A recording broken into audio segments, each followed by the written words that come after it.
And welcome everyone to a new week here at the Marijuana Times. It is Cannabis News with Joe Klare for December 17th, 2018. Check us out at marijuanatimes.org. Click that video tab at marijuanatimes.org to find the show. Also, a bunch of great articles and more can all be found on the website, social media links as well. Today we're breaking down marijuana law reform in the year 2020. We're also talking about medical marijuana in Utah and recreational marijuana in Michigan. All of that coming up.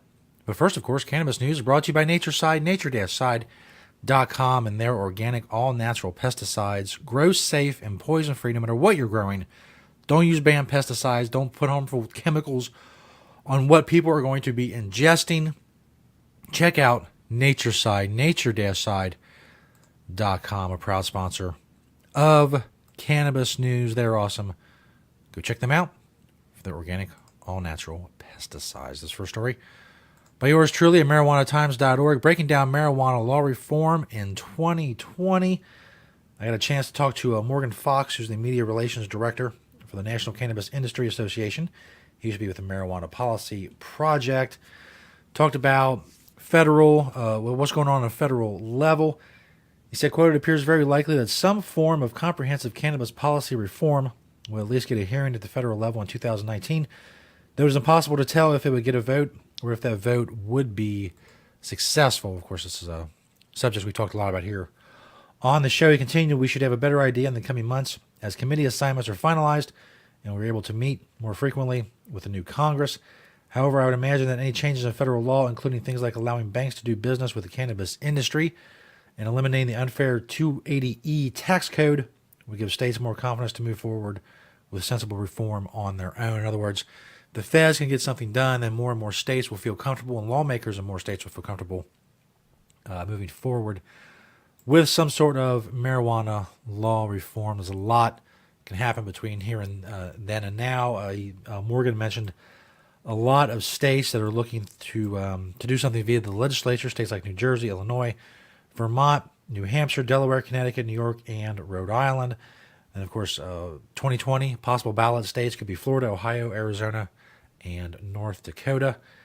So it's a long time, but you got to start looking forward now because, the opponents of marijuana law reform are already moving on raising money, and, Sam is getting brand spanking new offices all over the place. So got to be ready, and we got to get going now to gear up and move forward over the next 2 years. This next story is from Fox13now.com in Salt Lake City. Emergency petition asks the Utah Supreme Court to undo the legislature's medical marijuana bill. This is another story we've talked about a lot on the show. Medical marijuana passed in Utah, but before that, activists and lawmakers came to sort of a compromise on a watered-down version of that measure, whether it passed or not, because even if it did pass, which it did, then the legislature could come in and gut it in any case. But now that the compromise is making its way, Prop 2, they're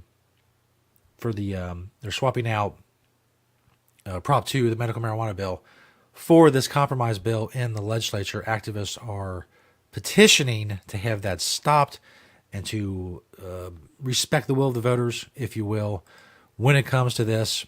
It is pointed out in the article that the legislature could gut the bill. The people who are trying to get this emergency petition, they say that the legislature went too far, but it was my understanding, and I'm no expert on Utah law, but that the legislature could have just repealed the ballot measure in any case. But so we'll see. The battle continues in Utah. If the compromise is the best it's going to get, then it's best that it stands. But if they can get more, then by all means. And the worst that can happen is that they're told, no, the compromise is going to stay intact. At least they gave it a shot and tried to do everything they could for patients in Utah. Church of the Latter-day Saints, i.e. the Mormon Church, fought this bill a lot. They were instrumental in the compromise, in the watering down, another way to put compromise, the watering down of the medical marijuana bill. A lot going on there in Utah. This last story from Forbes.com. Cannabis businesses in Michigan gift marijuana to bypass law. Of course, this is a story we've talked about and I've written about quite a few times. Anywhere where you have a state where possession is legalized long before sales are enacted, you're going to have something like this. It happened a lot in Washington, D.C. It's happened in other places like Vermont and Maine and Massachusetts before retail sales came about. Basically, you know the drill. You buy something cheap, it costs a lot of money, and it comes with a bag of free marijuana. Like one of these companies in this story, this Forbes story, they sell adults 21 and years and older munchie bags full of the baked good or assorted candies. And they sell it, this bag of candy or baked goods, for anywhere between $55 and $120. As an added bonus, customers also receive a complimentary supply with every order. A lot of these people are doing this in Michigan now. Apparently, they are. They said they've talked to lawyers. They say there is gifting. It explicitly enacted with the Michigan recreational marijuana law. Possession is up to 2.5 ounces, so they say as long as they stay within the 2.5 ounce limit, that they are good. This is what's going to happen. I mean, you can't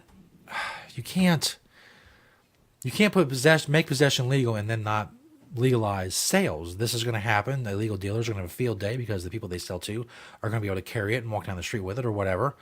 It's sales have to follow, and they have to follow quickly. And it looks like in Michigan it may be 2020 before sales are enacted. They're even talking about Illinois. The governor of Illinois is talking about beating Michigan to the enaction of retail sales, even though Illinois hasn't even legalized recreational cannabis yet, and Michigan has. It's going to take so long in Michigan. Again, the forms for licenses, they got to fill out. They got to make forms that people fill out. It's very difficult. Deciding on the regulations that 30 other states have grappled an issue that 30 other states have grappled with, and almost a dozen have dealt with the recreational side of things and enacting retail sales. I don't know.